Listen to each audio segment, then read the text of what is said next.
저는 야당이 대범하게 가면 좋겠다 생각이 들어요. 그냥 상식적으로 불가능한 얘기예요. 그러니까 이거를 근데 뭐 정색할 필요도 없다. 한번 해보고 싶으면 해봐라. 차라리 냉소적으로 나오는 게 낫지. 뭐 반발하고 이거는 너무 웃긴 얘기고, 강성 지지자들이나 뭐 이런 분들은 연임 좀 어떻게 할 수 없냐 뭐 이런 거 막 댓글 올라오고 자기들끼리 얘기한단 말이에요. 쓱 한번 던져본 건데 과민 반응하는 것도 웃기다 내가 보기엔. 그럼에도 불구하고 걱정하는 사람들이 있다. 이렇게 무리한 것을 그냥 본인 스스로 또 민주당 스스로 만들어갖고 장기 집권하겠다라고 하면 우리 국민이 그 집단지성이 받아들일 일은 아니라고 생각하거든요. 자신감 갖고 대응하면 된다고 생각하는데, 그렇다고 또 그거에 대해서 아무 말 안 하기도 또 그러니까 뭐 이런 걱정의 목소리를 얘기하는 거라고 봐야겠죠.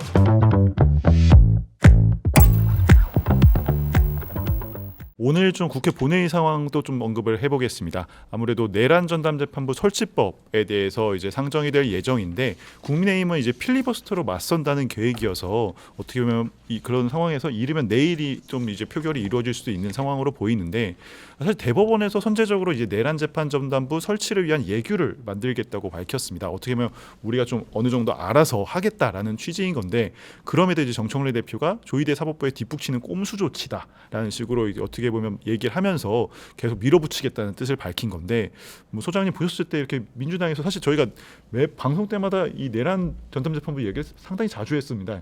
이제 지금 법으로 이제 밀어붙이려는 상황인데 계속 끊임없이 사법부에 대한 불신 이렇게 보이는 것들의 배경은 좀 어떻게 보세요?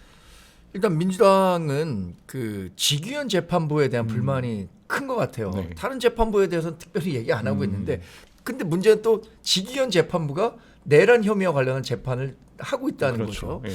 근데 지금 대법원 예규를 만든 이상 저는 민주당이 만들려고 했던 입법 취지가 상당 부분 해소됐다고 봅니다. 네. 민주당 왜 그거 만들려고 했습니까? 신속 집중 심리가 이루어지도록 해야 한다라고 해서 네. 전담재판부 만든다는데, 지금 대법원도 신속 집중 재판 하겠다. 네. 그리고 그 재판부가 정해지면 다른 재판 하지 않도록 하고 그 재판만 하겠다라고 했다는 측면에서 저는 민주당이 이 재판부를 전담해서 만들려고 하는 것에 대한 입법 취지가 해소된 이상 사법부를 존중한다는 차원에서 네. 이쯤에서 그만뒀으면 좋겠어요.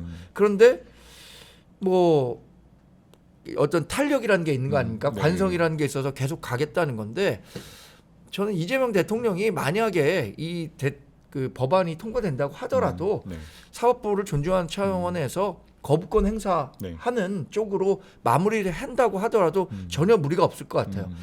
그리고 이 특검과 관련해서 여론조사 결과 나오니까 민주당도 바뀌었잖아요. 네. 이것도 한번 해봐야 돼요. 이렇게 대법원 예규가 만들어져서 한다고 하는데, 그럼에도 불구하고 민주당이 추진하는 내란 전담재판부가 필요하냐라고 한다면 좀 결과는 다를 것 같거든요. 기존에는 거의 비슷한 수준으로 나왔어요. 뭐 전담재판 필요하다, 그렇지 않다.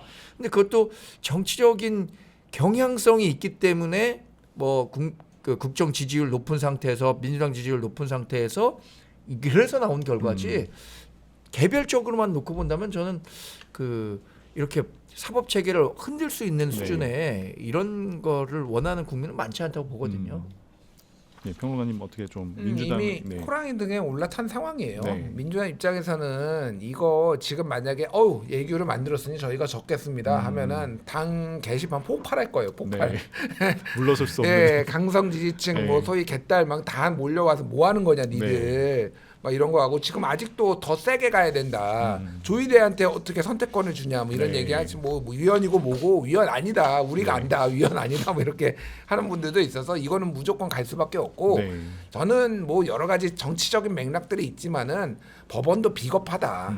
그러니까 이렇게 그 정도까지 하려고 했으면은 사실은 이렇게 많은 복잡한 논란들이 있기 전에 본인들이 할 수도 있었어요. 이거를 더 빨리 얘기를 할 수 있어서, 본인들이 이거 내란 전담재판부 위원이다라고 얘기를 하면, 물론 이제 무작위 배당이냐 아니면 판사회의에서 추천해가지고 올리는 거를 조희대가 하느냐 그 차이가 있지만은 거의 비슷한 부분이 많거든요.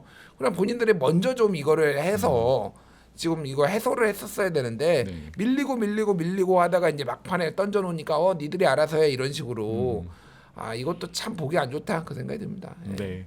네, 저희가 지난주까지 진행된 이제 업무 보고 이야기를 좀 드리려고 하는데요. 사실 업무 보고 이야기 굉장히 영상과 뉴스에서 많이 소비가 됐고 오늘 저희도 이제 대통령의 좀 화제가 됐던 발언들 몇 개 좀 다뤄보도록 하겠습니다. 여러 가지 각계각층 다른 반응들이 나오는데 특히 저희 북한 관련 발언으로 해서 좀 야당의 반발을 사고 있어서 그 발언 먼저 듣고 오겠습니다.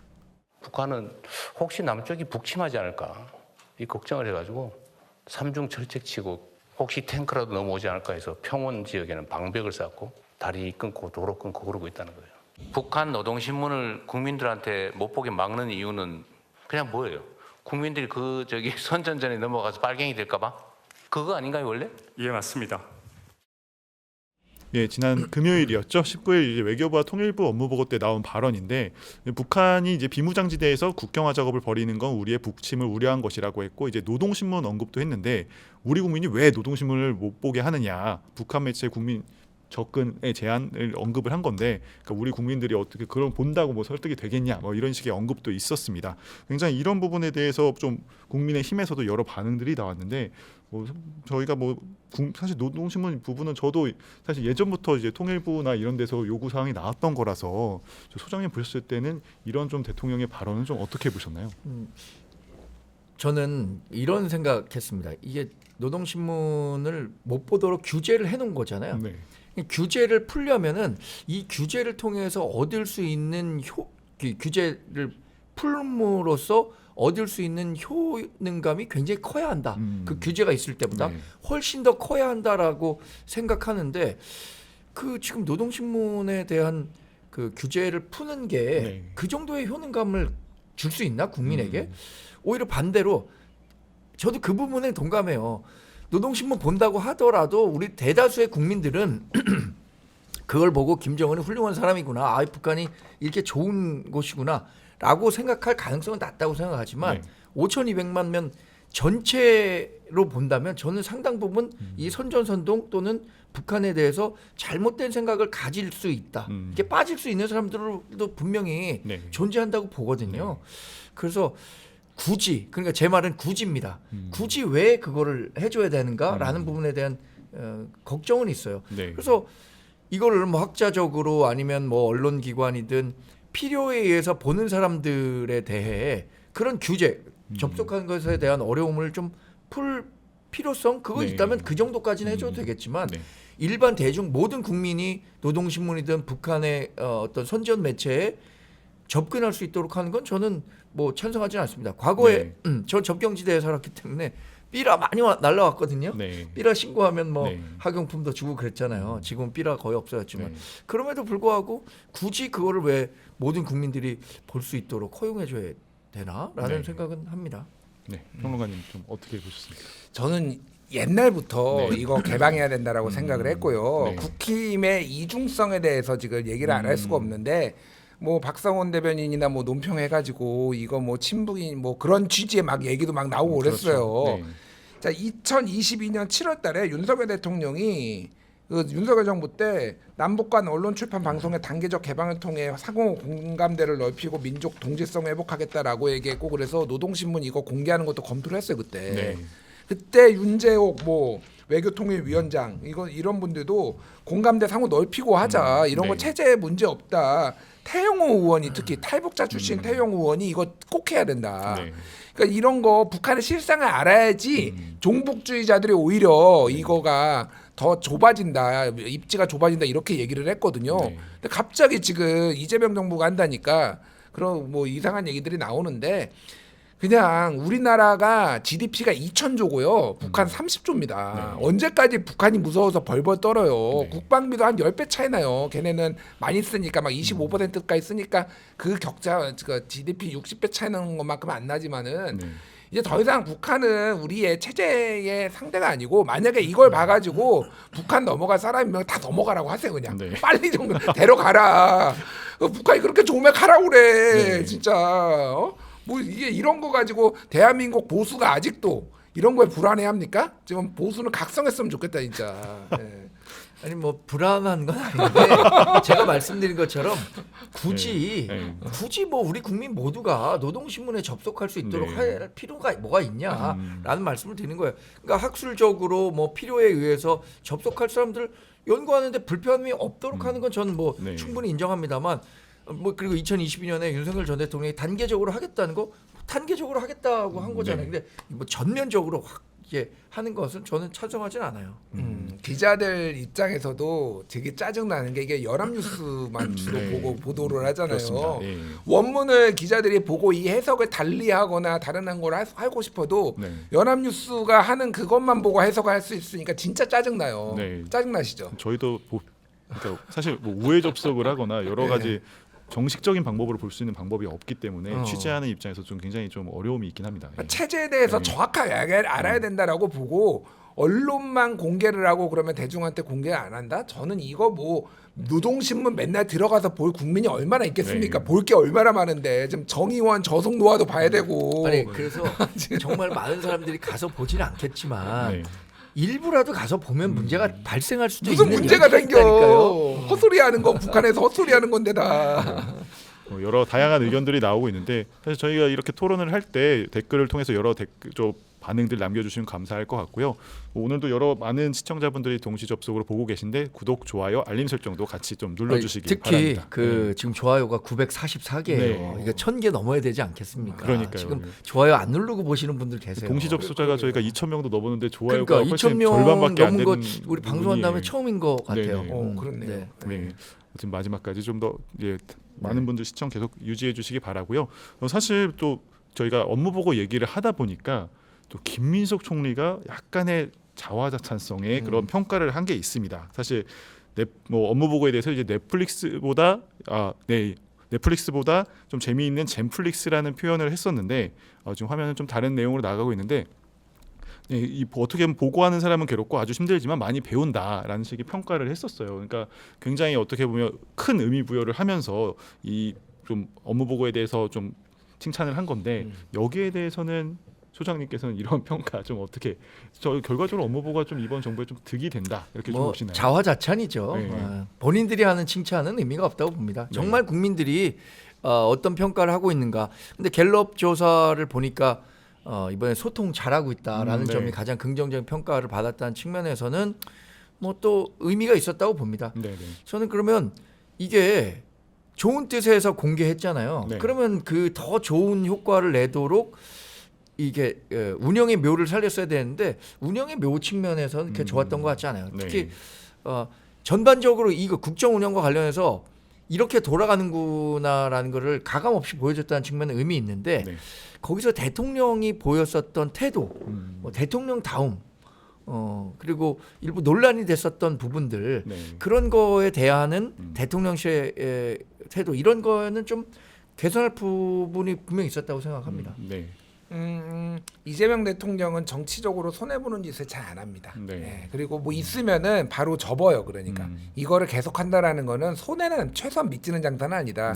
제 체감적으로 그냥 아주 제 뇌피셜로 얘기를 하면은 6대 4까지는 아니고요. 한 5.5대 4.5로 이득 본 것 같아요. 제가 보기에는. 왜냐하면은 대통령 국정수행 지지율이 갤럽 기준으로 62, 56, 55가 됐잖아요. 약간 미세하지만 빠졌어요. 그러니까 이거는 엄청나게 예를 들면 관세 협상 정도로 막 사람들이 막 열광하거나 그런 건 아니고 이거 그 중도적인 분인데 이거 싫어하시는 분들 상당히 많더라고요. 제가 보니까. 진짜로 대통령이 저렇게까지 막 이렇게 다그치고 이런 거 너무 안 좋아 보인다. 품위가 좀 있어야 된다라고 보는 분들도 있지만은 진보 진영 내에서는 최소한 일 잘한다라는 거가 좀 각인이 되는 효과가 있어서 저는 이거는 뭐 밑지른 장사는 아니었다. 그렇게 봐요. 알겠습니다. 저희 아까 김민석 총리 얘기를 하면서 이 발언도 한번 좀 짚고 가겠습니다. 이제 국정 설명회에서 나왔던 발언인데 총선 전에 사람들이 5년이 너무 길다고 했는데 요새는 5년이 너무 짧다. 대통령 임기에 대한 발언이죠. 더 했으면 좋겠다 하는 분들도 있다고 한 건데 사실 여기에 대해서 이제 국민의힘에서 굉장히 좀 어떻게 보면 반발하는 발언들이 나오고 있죠. 아직도 임기가 4년 6개월이나 남아 있다는데 걱정이다. 이런 식의 발언도 하고 있는데 뭐 어떻게 보면 지지층이나 아니면 반대하시는 분들에 따라서 받아들이는 입장이 많이 다를 것 같습니다. 좀 부적절하다는 좀 지적도 있는데 소장님께서는 이 발언 좀 어떻게 보셨나요? 그러니까 이 발언이 네. 어떤 식으로 진행될 거냐에 따라 다르다고 봐요. 그러니까 우리 대선 전에도 네. 이재명 대통령 개헌한다고 하는데 연임과 관련해서 본인은 하지 않는다라는 네. 거 이거 분명히 해라라고 했었을 때도 명확한 답을 못 냈거든요. 네. 그리고 개헌하는 과정에서도 미국은 연임 그러니까 2번 연속은 할 수 있지만 한 번 떨어진 다음은 할 수 있는 다음에 네. 3번 못 하게 되거든요. 그런 식으로 명확하게 해야 되는데 이렇게만 얘기해 놓으면 혹시 본인을 포함해서 다음 대통령 선거에 나올 수 있는 개헌을 추진하는 거 아니야? 그렇죠. 이런 네. 식으로 갈 수 있다는 네. 그 뭐 걱정 네. 이런 것들이 나올 수 있는 것 같아요. 근데 저는 사실 이렇게 무리하게 가면 당연히 국민들로 더 반발이 올 거고 그러면 우리 보수 중도 보수 세력이 힘을 합쳐서 그걸 막으면 된다라고 생각하는 사람인데 네. 어쨌든 뭐 그거에 대한 걱정하는 목소리들이 있는 것 같아요. 네. 평론가님. 아니 뭐 이거가 그냥 저는 야당이 대범하게 가면 좋겠다 생각이 들어요. 그냥 상식적으로 개헌을 이거를 해서 국회로 통과를 하려면은 이제 제적 3분의 2가 필요하죠. 그러니까 쉽게 얘기하면 200명이 필요하잖아요. 네. 국힘이 107명인데 자 이재명의 연임을 위해서 저희가 찬성하겠습니다라는 국힘 의원이 한 명이라도 네. 있을까요? 개혁신당은 찬성할까요? 이거는 불가능한 얘기예요. 그러니까 이거를 근데 뭐 정색할 필요도 없다. 네. 한번 해보고 싶으면 해봐라. 연임 이렇게 차라리 냉소적으로 나오는 게 낫지. 뭐 반발하고 이거는 너무 웃긴 얘기고. 네. 그러니까 지지자들이 진짜로 그 강성 지지자들이나 뭐 이런 분들은 이 명프 너무 잘한다. 계속 봤으면 좋겠다. 네. 연임 좀 어떻게 할 수 없냐. 뭐 이런 거 막 댓글 올라오고 자기들끼리 얘기한단 말이에요. 그냥 네. 그런 거에 이렇게 쓱 한번 던져본 건데 과민 반응하는 것도 웃기다 내가 보기엔. 네. 네. 저도 마찬가지예요. 자신감 갖고 하면 되는데 그럼에도 불구하고 걱정하는 사람들이 있다. 네. 우리가 자신감 갖고 하면 되지. 이렇게 무리한 것을 그냥 본인 스스로 또 민주당 스스로 만들어 갖고 장기 집권하겠다라고 하면 우리 국민이 그 집단 지성이 받아들일 일은 아니라고 생각하거든요. 자신감 갖고 대응하면 된다고 생각하는데 그렇다고 또 그거에 대해서 아무 말 안 하기도 또 그러니까 뭐 이런 걱정의 목소리를 얘기하는 네. 거라고 봐야겠죠. 저는 짧게 정당 논평이 파블로프의 개가 되면 안 되고 생각해요. 네. 뭐 누르면 발작하듯이 나오는 네. 거 좀 창의력을 발휘해봐라. 그렇게 하고 싶으면 한번 해보세요. 차라리 이 정도가 나오는 게 맞다고 봅니다. 네.